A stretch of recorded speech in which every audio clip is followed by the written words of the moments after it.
आत येऊ शकतो सर? या. नमस्ते सर. नमस्ते सर. नमस्ते सर. बसा. धन्यवाद सर.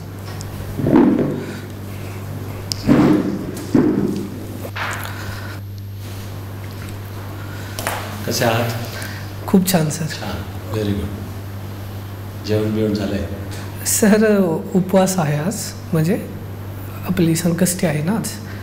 तर मग 1-1.5 वर्षापासून पकडली एक श्रद्धा पण आणि शरीरासाठी पण एक दिवस उपवास असावा म्हणून. त्यामुळे ज्यूस पिलाय सर बाहेर. छान. पण संकष्टी म्हणजे एकदा जेवायचं का पूर्ण 24 तास जेवायचं? नाही सर, मी जनरली दिवसभर फळं खातो, संध्याकाळी जेवण करतो. पोटाला आराम म्हणून. श्रद्धा आहेच, पण जास्त करून थोडं वजन वाढलंय ते कमी करण्यासाठी एक दिवस तरी उपवास असावा. काय असतं संकष्टीवर श्रद्धा म्हणजे काय? सर मला एक्झॅक्ट नाही माहिती आहे, पण आपला आराध्य दैवत गणपती आहे आणि त्याचं महत्त्व आहे प्रत्येकाच्या आयुष्यात. आणि माझी आई थोडी धार्मिक आहे, मग तिचा तो समज आहे की माझ्या इच्छेसाठी का होईना पण तू संकष्टी धर. आणि मलाही थोडं पॉझिटिव्ह फिलिंग येतं सर. बाकी असं त्याचा इतिहास किंवा त्याचं महत्त्व असं नाही माहिती आहे सर. ओके. हे तुमचं सह्याद्री प्रोटेक्टर हे मला फार आवडलेलं आहे. धन्यवाद सर.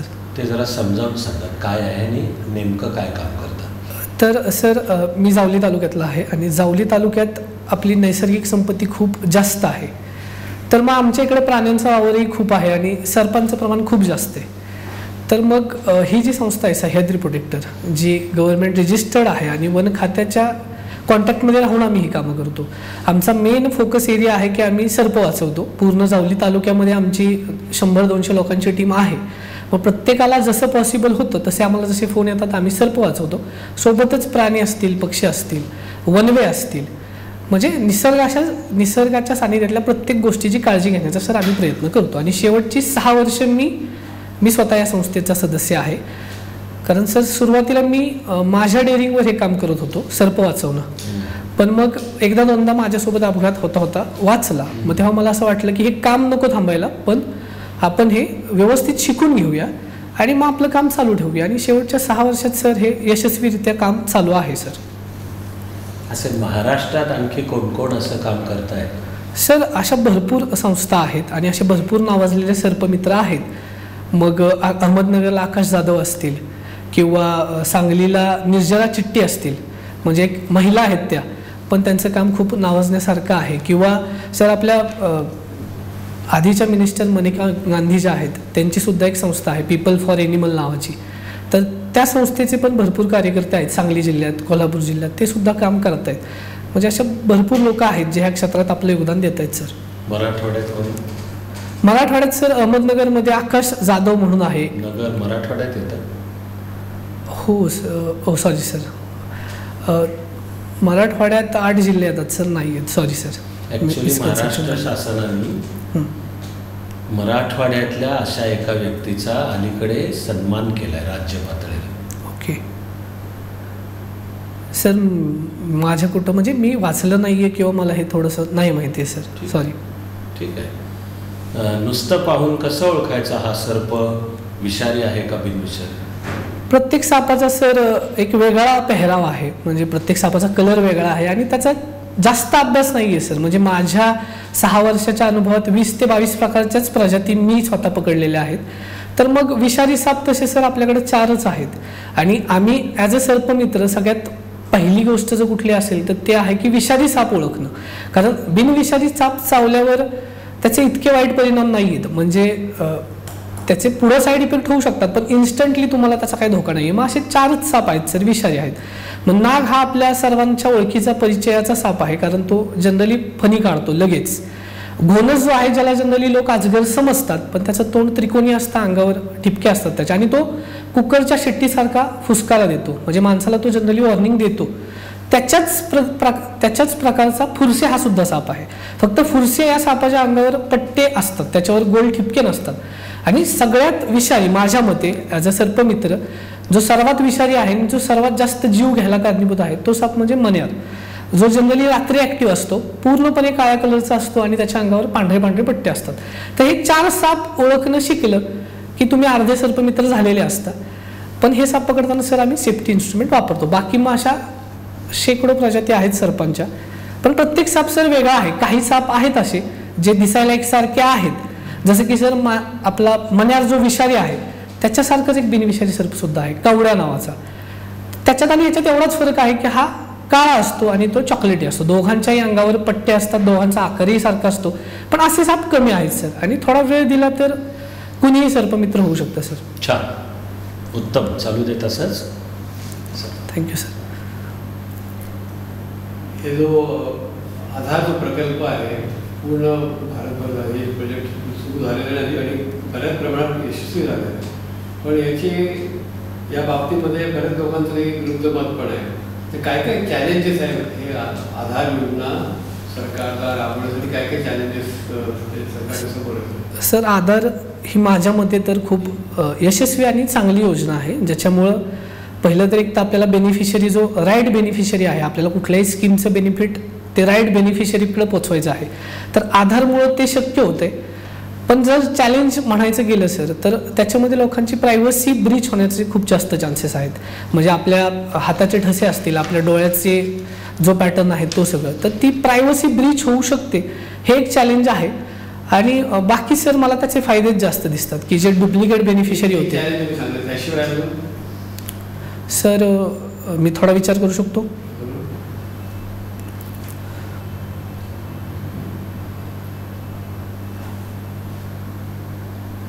सॉरी सर, म्हणजे मला तरी एकच चॅलेंज सध्याला रिकॉल होते. किंवा कामगारांना या बाबतीत काही समस्या येतात?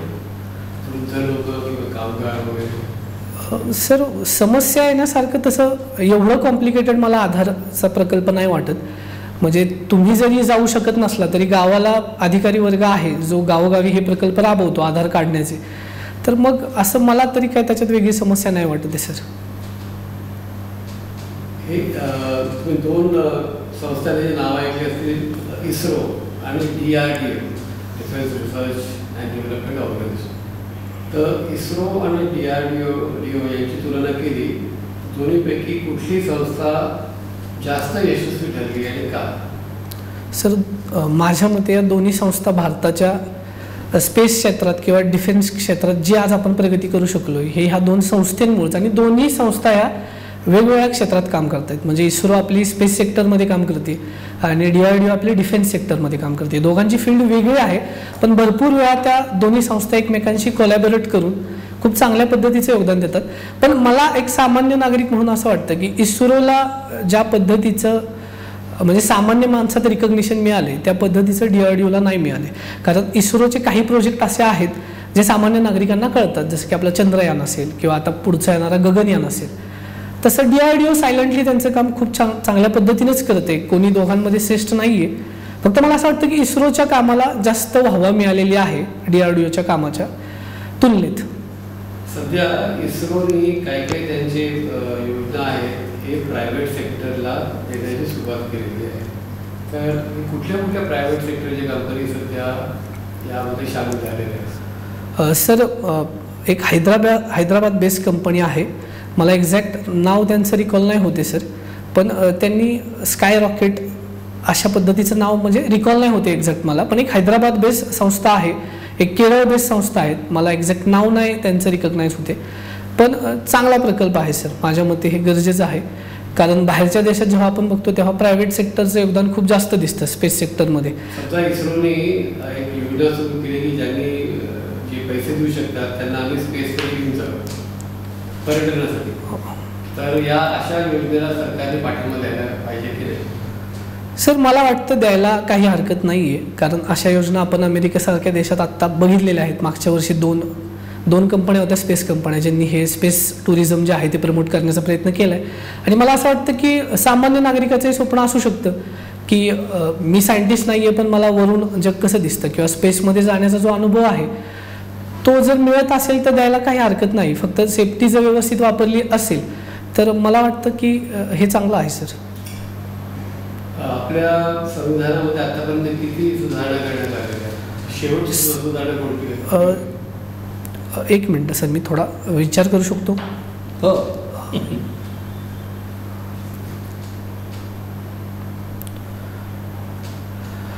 थोडंसं कन्फ्युजन होतं आहे सर. म्हणजे 104वी घटना दुरुस्ती मला परफेक्ट आठवते की जे आरक्षण आहे SC ST ते 10 वर्षासाठी वाढवले आपण, म्हणजे लोकसभेमध्ये आणि विधानसभेमध्ये, आणि अँग्लो इंडियनचं आरक्षण आपण कॅन्सल केले. त्याच्यानंतर काय झालंय की नाही हे सर थोडंसं रिकॉल नाही होते. हे सांगा की तू स्वतःच सांगितलं की एक आरक्षण कॅन्सल केलं आणि एक आरक्षण वाढवलं, तर एक विसंगत नाही आहे का? तुम्ही एका ठराविक समाजाला यापासून म्हणजे दूर केलं आणि एकाला वाढवून दिलं. नाही सर, कारण जर आपण शेवटची काही वर्ष बघितलं तर आपण लोकसभेमध्ये सर अँग्लो इंडियन समाजाला दोन नामनिर्देशित सदस्य देतो आणि विधानसभेमध्ये 1 नामनिर्देशित सदस्य देतो. पण आपण शेवटची काही वर्ष बघितलं तर ते नामनिर्देशित सदस्य सुद्धा म्हणजे नाहीच आहेत, आपल्या लोकसभेमध्ये सुद्धा नाही आहेत, आणि अशी कितीतरी राज्य आहेत जिथं विधानसभेमध्ये तो 1 नामनिर्देशित सदस्य असायला हवा होता, तो नाही आहे. त्यामुळे तसंही त्या प्रोव्हिजनचं सर तेवढ्या चांगल्या रीतीनं पालन केलं जात नव्हतं. त्यामुळं मग ते त्यांनी कॅन्सल केलेलं आहे. त्याच्या विरुद्ध SC ST समाज अजून पण इम्पेरिकल डाटा असं दाखवतो की ज्या पद्धतीनं आपण त्यांना इक्वल स्टेटसवर आणण्याचा प्रयत्न करतोय, अजूनही तो समाज तेवढा जास्त त्या स्टेटसला आलेला नाही आहे. त्यामुळं मग ते आरक्षण एक्सटेंड करणं बरोबर वाटतं सर. जर तुम्हाला कॉन्स्टिट्यूशनला परत अजून काही नवीन सुधार करायची संधी मिळाली तर त्याच्यामध्ये काय सुधारणा करा? सर मी सगळ्यात पहिली म्हणजे हे जे आरक्षण दिले गेले ह्याच्यातच पहिली सुधारणा करेन की ते ब्लँकेट आरक्षण नसावं. जो सुप्रीम कोर्टनं जो OBC या कास्टसाठी जो क्रिमिलेअरचा कन्सेप्ट लावलेला आहे तोच कन्सेप्ट ह्या SC ST साठी सुद्धा लागू हवा असं मला वाटतं. कारण ब्लँकेट रिझर्वेशन नको आहे, जेन्युअनली त्या पण समाजामध्ये जे डाऊन ट्रोडन आहेत त्यांना याचा फायदा मिळावा. म्हणजे ज्यांनी शिल्पकार होते संविधानाचे त्यांनी प्रोव्हिजन तेव्हा का नाही ठेवली सर?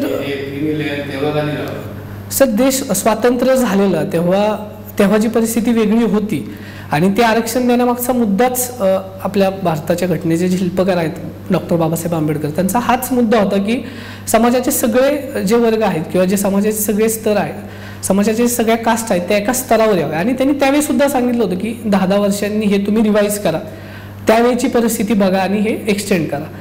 आणि त्यावेळी क्रिमिलेअर हा कन्सेप्ट सर थोडा विचार करायला अवघड वाटतो, कारण नुकताच स्वतंत्र झालेला देश, गरिबी खूप जास्त प्रमाणात होती, सगळेच वर्ग बऱ्यापैकी मागासलेले होते. त्यामुळे सध्या आपण तिन्ही जे कृषी कायदे मागे घेतले सरकारने, तर जर आपल्याला स्टेट गव्हर्नमेंटला संधी मिळाली तर APMC मध्ये काय सुधारणा करू शकतो आपण? सर APMC मध्ये भरपूर सुधारणा होऊ शकतात सर. म्हणजे APMC मध्ये जो काळा बाजार चालतो अजूनही, म्हणजे मी स्वतः अनुभव नाही घेतलेला आहे, पण जे वाचनात आलेलं आहे की अजूनही तिथं भरपूर सारे कर घेतले जातात जे गव्हर्नमेंट सँक्शन आहेत की नाही माहीत नाही, किंवा शेतकऱ्यांची पिळवणूक केली जाते. शेतकऱ्याकडे बार्गेनिंग पॉवर नसल्यामुळे तिथले जे दलाल लोक आहेत ते जास्त फायदा स्वतःला करून घेतात. तर मग मला जर सुधारणा करायच्या झाल्या तर सर हे जे ब्रोकर आहेत त्यांना रेग्युलेट करणं गरजेचं आहे. जर शेतकऱ्याला त्याचा माल डायरेक्टली विकता आला तर ते जास्त फायद्याचं ठरेल. आणि जसं आपण APMC सगळे कनेक्ट करतोय की आपल्या सातारचा शेतकरी हरियाणातल्या एखाद्या जिल्ह्यातल्या व्यापाऱ्याला त्याचा माल विकू शकतो, तर हे खूप रिव्होल्युशनाइज कन्सेप्ट होऊ शकतो असं मला वाटतंय की पूर्ण भारतातले सगळे मार्केट एकत्र करून शेतकऱ्याला जर आपण तेवढं एम्पॉवर करू शकलो की तो त्याचा माल स्वतः विकू शकतो तर ते खूप फायद्याचं ठरू शकतं. तुम्हाला तुमचा जो प्राधान्यक्रम दिला आहे ना सर ह्यावेळी तुमच्या डोक्यात तुमच्या डोक्यातला मांडला इथे?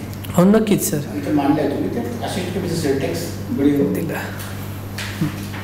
तालुका निरीक्षक भूमी डेप्टी EO शिक्षक कक्षा अधिकारी नायब तहसीलदार कुठेच दिलं नाही सर. प्रिफरन्सेसचं लिमिटेशन होतं का? तर नायब तहसीलदारला तुम्ही का दिला नाही? एवढा तिरस्कार काय तुमच्यामध्ये त्याच्या त्या पदामुळे ज्यामुळे तुम्हाला असं वाटलं की हे नकोच आपल्याला?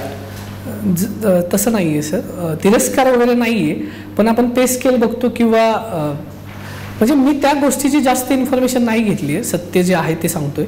पण मला असं दिसतंय की ह्या मी ज्या प्रेफरन्स टाकलेल्या सर्व्हिसेस आहेत त्याच्यातल्या काही सर्व्हिसेस क्लास 1 आहेत, त्याच्यामध्ये SC ST असेल किंवा DY CEO असेल किंवा BDO असेल, हे पर्सनली इंटरेस्ट आहेतच. पण मग त्याच्या खाली नक्की कोणत्या पोस्ट टाकाव्या सर याचा जेन्युअनली इतका मी अभ्यास केला नव्हता, ते मी कॅज्युअली टाकलं आणि तो माझा विकनेस असू शकतो सर की मी एवढा विचार न करता ते प्रिफरन्स बदलले सर.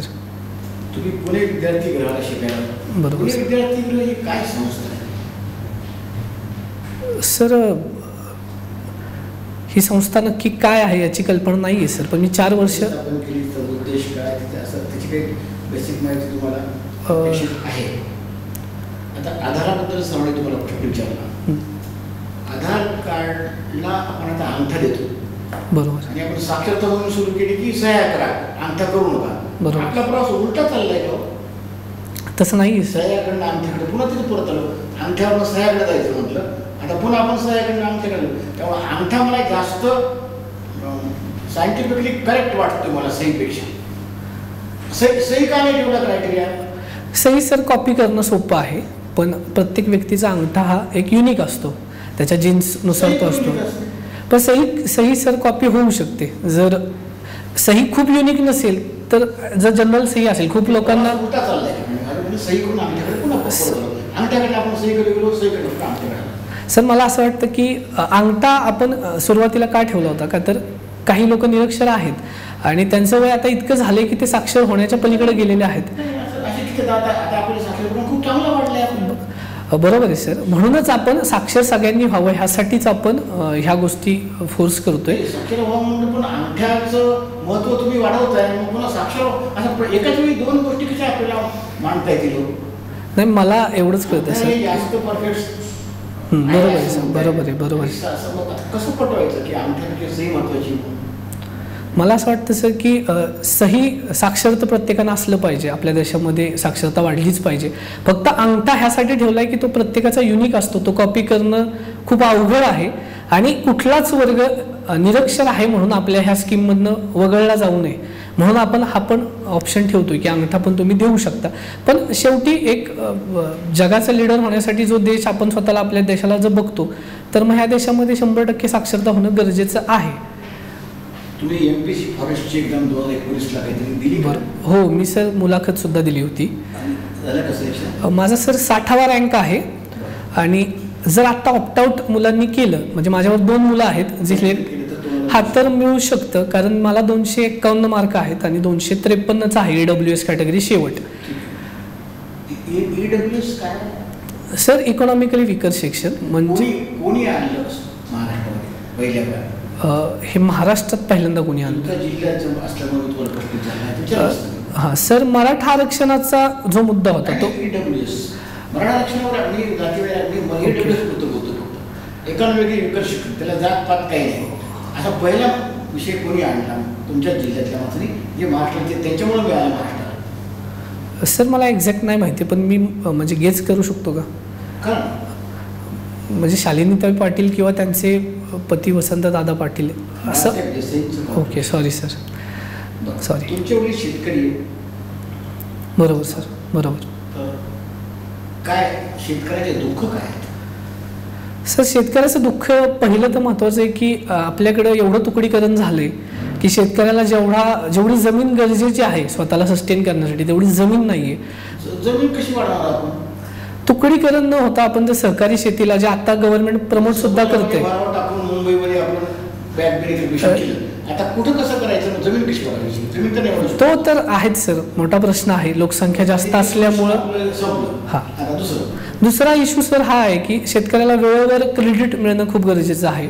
शेतकऱ्याकडे बाकीचे उत्पन्न सोर्स नसल्यामुळं वेळच्या वेळी त्याला ज्या काही चांगल्या बँक आहेत, कोऑपरेटिव्ह बँक राज्यामध्ये चांगली एक बँक साताऱ्याची आहे. बरं, त्यामुळं सगळ्यात जास्त कोणतं कर्ज करून मिळतं कोऑपरेटिव्ह बँकेमध्ये. बरोबर आहे सर. त्यामुळे ते तुम्ही साताऱ्यामध्ये मिळत असलं पाहिजे, कारण महाराष्ट्रातली चांगली जे बँक आहेत बाकी सगळ्या बुडल्या, एक 5-6 बँक शिल्लक येतात की ज्या सहकारी क्षेत्रामध्ये. बरोबर आहे सर, ते पण आहे.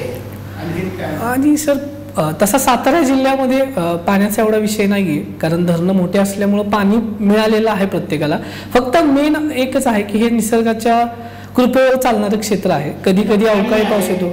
बँक चांगली आहे, काय दुःख आहे साताऱ्याच्या शेतकऱ्याचं? दुःख असं नाहीये सर, साताऱ्याचा शेतकरी सतत दुःखच नाही त्या प्रमाणात नाहीये. जसं आपण मराठवाडा विदर्भाकडे बघतो तसे साताऱ्यामध्ये आत्महत्या करणाऱ्या शेतकऱ्यांचं प्रमाण खूपच कमी आहे, कारण शेती चांगल्या पद्धतीने चालू आहे, शेतीमध्ये आधुनिकता पण खूप आली.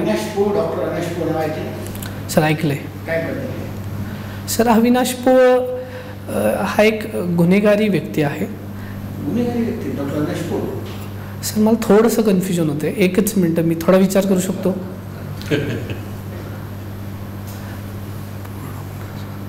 तो शेतकरी असल्यामुळे मी पुन्हा थोडंसं त्यालाच लिंकअप करतोय. थोडंसं कन्फ्युजन होते सर. काय हरकत नाही. Thank you Shekhar, all the best.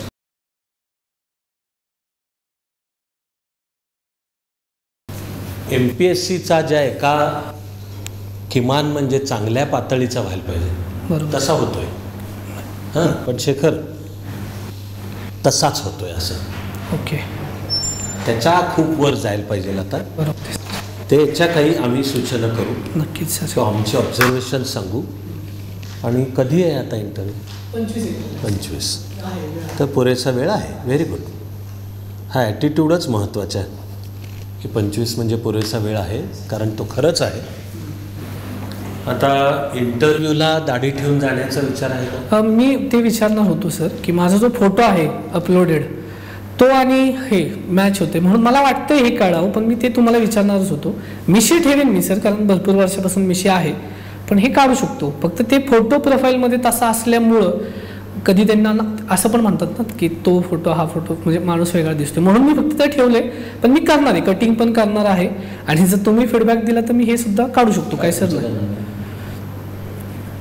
नाही हां, मिशी ठेवू ना सर, फक्त हे काढून टाकतो. ठीक आहे, ठीक आहे सर, नक्कीच. माझे पण आहे सजेशन. आणि केस हा केस मी कमी करणार आहे सर, नक्कीच कमी करणार आहे. इंटरव्ह्यूच्या 2 दिवस आधी मी ते व्यवस्थित करणार आहे. त्यानंतर आल्यावर जे विश म्हणतात पहिलं ते छान नीट झालं. ठीक आहे, नक्कीच. बसायला सांगितल्यावर मात्र खुर्चीचा असा खरकन आवाज करून ते नको आहे. नक्कीच सर. बसायचं ते स्मूथली वाटलं, खुर्ची उचलून, पण असं ते नको.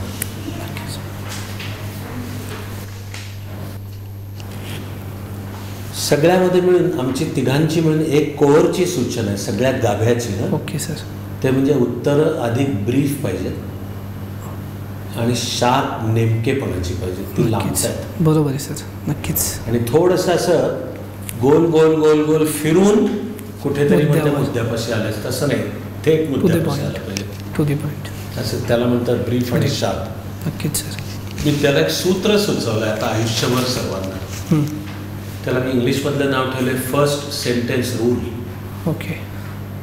तर फर्स्ट सेंटेन्स रूल म्हणजे शांतपणे प्रश्न ऐका आणि तोंडातून बोलू ते पहिलं वाक्य विचारलेल्या प्रश्नाचं थेट उत्तर पाहिजे. Okay sir. तर त्याने मग उत्तर शार्प होतं. नक्कीच सर, बरोबर आहे सर. त्यानंतर 3-4 ठिकाणी पाहिला मी आणि आहे ते उत्साहाच्या भरात आहे. ओके. म्हणजे मनाच्या चांगुलपणाने आहे, पण तू प्रश्न पूर्ण ऐकत नाहीयेस.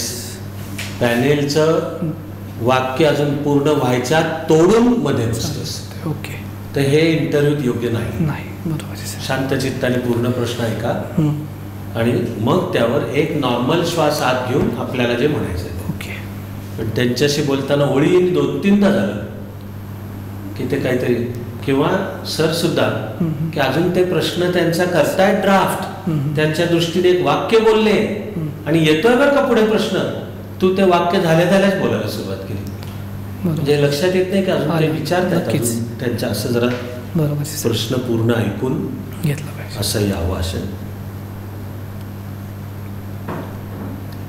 मी नंतरच्या भागात पाहिलं की असं तू असे हात ठेवून जे बसलायस त्याच्यात थोडं तरी हात हलणं चालू केलं, तर ते नॅचरली करावं.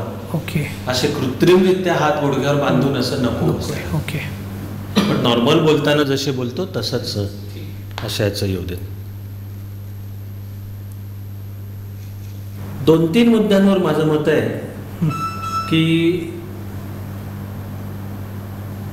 त्या प्रश्नाला थोडा विचार करायला थांबू का. ओके. असं त्या प्रश्नाला म्हणल्याने कमी होईल मार्क. ओके. इथे जे मी नोंदवले की सर विचारतात की आधार तोटेच्या समोरचे चॅलेंजेस. ओके, बरोबर. त्याला तू म्हणलंस की मला 1 मिनिट विचार करू दे. अपेक्षित आहे MPSC जो इंटरव्ह्यू पर्यंत पोहोचलाय आणि हा प्रचलित विषय आहे, किंवा घटना दुरुस्ती हा वस्तुनिष्ठच प्रश्न आहे. बरोबर आहे सर. तर याच्यावर विचार काय करायचा आहे. पण तू थांबलास, म्हणलास मला विचार करू दे, आणि मग असं ते तुझ्या म्हणजे अशी गोल गोल फिरत की नेमकं लक्षात नाही, पण शेवटची 104 ती ह्यावरची होती असं. तर ती शार्प पाहिजे त्याच्या ह्याच्यात. मग मी थोडासा विचार करू का असं केव्हा एक वेळ चालेल की आपल्याला विचारलं गेलेलं काहीतरी अतिशय गुंतागुंतीचं, यापूर्वी आपण ज्याचा कधीही विचार केला नाही, करू शकलो नाही, करायला काही कारण नव्हतं, असं अचानक काहीतरी आलं आहे, मग की सर जरा थोडासा विचार करू का. पण घटना दुरुस्ती, आधारची चर्चा याला नाही, याला it will not be appreciated. घडलंय इंटरव्ह्यूत एकाच ठिकाणी, पण तू अख्खं उत्तरच्या उत्तर रिपीट केलंस, दोनदा म्हणलास तेच उत्तर सेम. इस्रो आणि DRDOची चर्चा ह्याचं तू व्हिडिओ पाहशील तेव्हा लक्ष दे की आधी उत्तर बोललास, पूर्ण झालं तरी गोल फिरून पुन्हा ते सगळंच्या सगळं रिपीट केलंस इंटरव्ह्यू. तर याला मी म्हणतो की पॉइंटेड नाही उत्तर. ओके. तशी नको, असं अशी उत्तरं नको.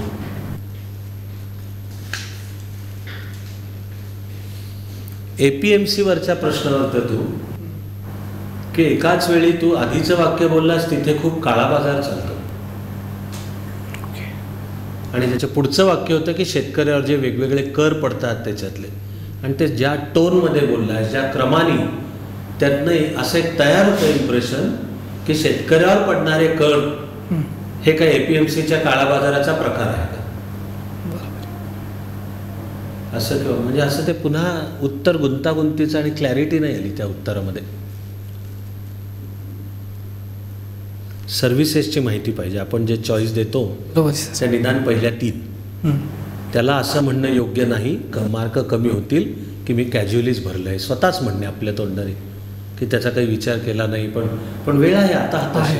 तो जो क्रम भरला आहे त्याचं चिंतन करून ठेव, आणि समजा त्यांच्याचप्रमाणे प्रत्यक्ष MPSC पॅनलवरच्याही कोणी NT बाबत विचारला प्रश्न, कारण आता तुला फॉर्ममध्ये बदल तर करता येणार नाही आहे. तर मी साधं सुचवतो आहे की सर मिळेल त्या सर्व्हिसमध्ये काम करायची माझी तयारी आहे, मी आनंदाने ते काम करीन.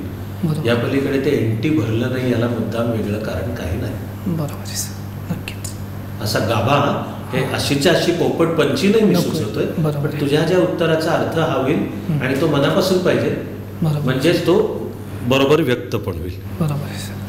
शेखर, फायनली तू तर का मला पाहू दे की चेक करतोय आहे ना, झालंय जर नाही अजून 2 सांगायचे मला म्हटलेच.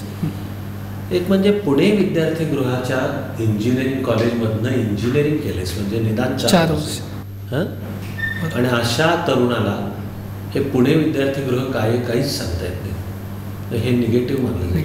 बरोबर आहे सर. हे उद्या ज्याला अधिकारी व्हायचं आहे त्याच्याकरता हे निगेटिव्ह मानलं जाईल. ही महाराष्ट्रातली एक महत्त्वाची संस्था आहे. मुळात स्थापन करताना फार मोठ्या निस्वार्थ दूरदृष्टिकोनाने त्यांनी स्थापन केली.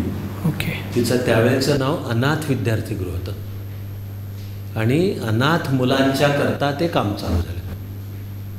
पुढे काळाच्या ओघात असा विचार पुढे आला की तो अनाथ हा शब्द बोचरा आहे, म्हणून तो वापरायला नको, म्हणून त्यांनी त्याचं रूपांतर पुणे विद्यार्थीगृहात केलं. पण फार मोलाची संस्था आणि मूळची जी पिढी स्थापन करणारी ही खरोखर सगळी निस्वार्थी व्यक्ती असतात. हे बरोबर नाही असं की त्याच्यात शिकला आहे, ज्या संस्थेत 4 वर्ष काढली आणि काहीच माहिती नाही असं त्याचे. लास्टली शेखर, नीट स्पिरिटमध्ये तू घेशीलच याची मला खात्रीच आहे, पण तू इंटरव्ह्यूमध्ये थोडा कॅज्युअल वाटतोयस असं सांगतोय. कॅज्युअल म्हणजे एक मला जाणवलं की बोलण्याची बहुधा तुझी स्टाईल ती नॅचरल आहे, तिच्यात काही, पण असं बोलणं चालू करताना तुझ्या कपाळावर आठ्या येतात थोड्याशा, कदाचित चष्म्याचा परिणाम असेल. असं बोलणं चालू करताना आणि अनेक प्रश्न, ते उत्तर, काही वेळा त्याची शब्दरचना, याच्यातनं असं कॅज्युअल ते फायनली त्या सर्व्हिसच्या चॉईसला जे सबकॉन्शियस लेवलला आहे ते तुझ्या नकळत शब्दातसुद्धा आलं की मी सर्व्हिसचा चॉईस तसा काय कॅज्युअलीच केला आहे अशाचे. तर नाही आहे ते, ह्याच्यावर तू काम करायला हवंस की इंटरव्ह्यूमध्ये जे म्हणायचं ते मनापासून म्हणायचं, असं कॅज्युअली असं नाही, असं सांभाळूनच्या ह्याचे फायनली मी म्हणलो तसं आजचा करेक्ट 50. तर 50 पाशी MPSCचा इंटरव्ह्यू चांगला मानलं जातं. 50च्या खाली असेल तर जरा डाऊन. तर हा तुझा आता जस्ट आज तो टच करतोय. पण इथून तू 25 एप्रिलला माझं म्हणणं आहे जायला पाहिजे 65वर. तर हे जर केलंस ब्रशअप आणि जी तू ॲटिट्यूड दाखवून देतोयस तेव्हा आम्हालाही विश्वास आहे की करशील तर 65वर जाऊ शकशील असं. छान. डन.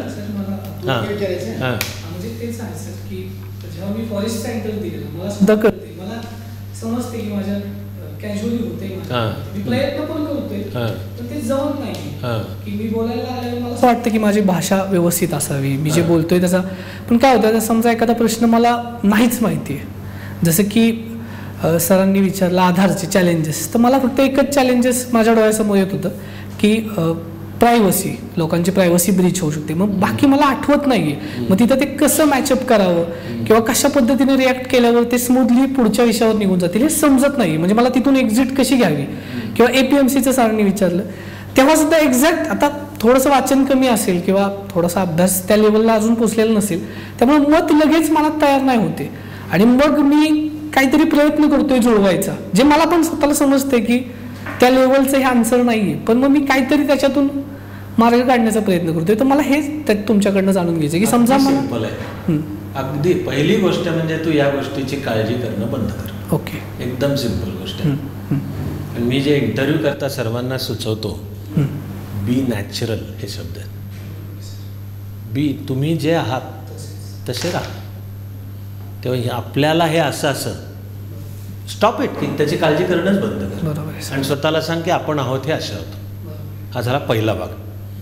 दुसरा, तुलाच आत्ता बोलताना लक्षात आलं नसेल की आधारवरच्या प्रश्नाचं एक ओळीचं परफेक्ट उत्तर तू आत्ता तुझ्या बोलण्यात आलं. आणि प्रायव्हसी कन्सर्न हाच गाभा आहे त्याचा. हे झालं दुसरं, विच मीन्स तुला मुळात येत आहे. आता उरतं ते फक्त आपल्याला येतं याची जाणीव असणे आणि मग ती असलेली जाणीव योग्य शब्दात व्यक्त करणे. म्हणून येतं की समजा तू प्रश्न ऐकलास आणि तुला वाटलं की आपल्याला एवढंच येते, शांत चित्ताने हे सांगून उत्तर द्यावं की सर ह्या विषयाचा अजून अभ्यास आवश्यक याची मला जाणीव आहे, पण आत्ता जो आहे त्याच्या आधारावर मला वाटतं की आधार करता प्रायव्हसी हे मुख्य. संपलं. बरोबर आहे. एक्झॅक्ट हेच शब्द मांडायचे, तेच शब्द. नक्कीच. हे जर झालं तर मग कॅज्युअल वगैरे वाटणार. नाही. तू काहीतरी म्हणून बोलण्याचा जर प्रयत्न करू लागलास तर मात्र अडचण होते. त्याला इंग्लिशमधली शब्दरचना असते टाईंग वनसेल्फ इन नॉट्स. स्वतःलाच बांधून नाही करायचं. ते शांत चित्ताने जे माहिती आहे ते सांगून थांबायचं. अजून एकच प्रश्न, जेव्हा मी सरपंचबद्दल बोलतो तर ते म्हणजे ते इम्प्रेसिव्ह वाटतं, कारण माझा पूर्ण इंटरव्ह्यू मध्ये खात्याचा मला 50 पैकी 33 मार्क होते. मी सेकंड टॉपर होतो महाराष्ट्रात म्हणजे त्या इंटरव्ह्यूमध्ये, कारण तो पूर्ण इंटरव्ह्यू माझ्या कम्फर्ट झोनमध्ये झालेला, ज्याचं मला बऱ्यापैकी तेच आहे की जसं तुम्ही सजेस्ट केलं की तिकडं घेऊन जाण्याचा प्रयत्न कर. तर ते माझी बोलण्याची पद्धत किंवा मी ज्या पद्धती सांगतोय ते आहे ना. ॲब्सोल्युटली ठीक आहे सर. काही तू ते म्हणतायत तसं योग्य ओपनिंग फक्त पाहावं लागेल. ओके. इंटरव्ह्यूतले शेवटी दरवेळी पुढचे प्रश्न हे आपण आधी उत्तर काय देतो त्यातनंच ओपन होतात. बरोबर आहे सर. त्यामुळे तुला ते त्याला आमच्याकडनं एक कुठला ठरीव नियम नाही आहे. तिथे ते तुझं इंटरव्ह्यू देतानाचं म्हणून स्किल आहे की दिसणे ओपनिंग, की मी ह्याला आता असंही उत्तर देतोय की आपोआपच तुझ्या स्ट्रॉंग मुद्द्यावर ते येईल. असं म्हणजे समजा अनेक वेळा इंटरव्ह्यूत येतो प्रश्न की तुम्हाला काय यायचं आहे शासकीय सेवेत, आणि मनापासून असेल तरच उत्तर द्यावं की लोकसेवेची संधी म्हणून किंवा वेगवेगळ्या प्रश्नांवर काम करण्याची संधी. तर मग कोणी म्हणू शकेल की हे सगळेच बोलतात, हे सगळंच बोलतात, मग तुमचं काय? हे तुझं ओपनिंग आहे की सर मी नुसता बोलतोय नाही, माझ्या परीने मी आत्तासुद्धा निसर्ग पर्यावरणाच्या रक्षणासाठी मी काम करतोय, की ऑटोमॅटिकली ते होऊ शकेल. तर आता तुझ्या ह्या प्रश्नामुळे मी हे सांगूनही समारोप करतो की एका बाजूला प्रयत्न कर, आशा अपेक्षा जरूर बाळग की ते सर्पमित्रकडे गेलं तर तुझा स्ट्रॉंग एरिया आहे. हां, पण मनाची ॲट द सेम टाईम राहू दे तयारी की ओके दुसरेही येतील काही. इतकंच नाही, तुला मी पूर्वकल्पना दिलीच पाहिजे की ते सोडून उरलेल्या सगळ्याकडे पॅनेल जाईल. हे सुद्धा शक्य आहे. ह्याची तुझी मनाची what matters is this one, की तिथं बसलोय मी, माझ्या मनाची आहे तयारी. तू जर आधी प्री कन्सिव्ड नोशन की आता जाऊन बसायचं आहे, ओपनिंग पाहायचं आहे आणि सरपावरच आणायचं आहे, बरोबर आहे, तर विकेटच पडेल. बरोबर आहे सर. तर असं बॅटिंगला जसा बॅट्समन पुढचा बॉल काय येईल हे आधी ठरवत नाही, हां, तो कसा आला यावरनं खेळायचं ठरवतो. तसंच नक्कीच अशी मनाची ठेव तयारी, बरोबर आहे. उत्तम होईल तुझा इंटरव्ह्यू, उत्तम होईल. 25 एप्रिलला 65पेक्षा मिळवशील. कसं म्हणजे कसं इंटरव्ह्यू आपल्या बाजूने ओढून घ्यायचा. त्यांनी विचारलं की तुमच्यामध्ये काय गुण आहे की जेणेकरून तुम्हाला या सर्व्हिसमध्ये जाण्यासाठी त्याचा फायदा होईल. तर मी सांगितलं माझ्यामध्ये धाडस आहे. आणि मग त्याच्या पुढे आपण गेलो, मी धाडस आहे कारण मी हे सर्व मित्र आहे, मी असं करतो यासाठी धाडस लागतं. तर असं आणता येईल म्हणजे उगीच काही उघडून जाणून विषय आहे तरी आपल्याकडे, पण असं चान्स मिळाला की लगेच त्याच्यामध्ये त्याला पकडून नक्कीच सर. छान. All the best. Thank you sir.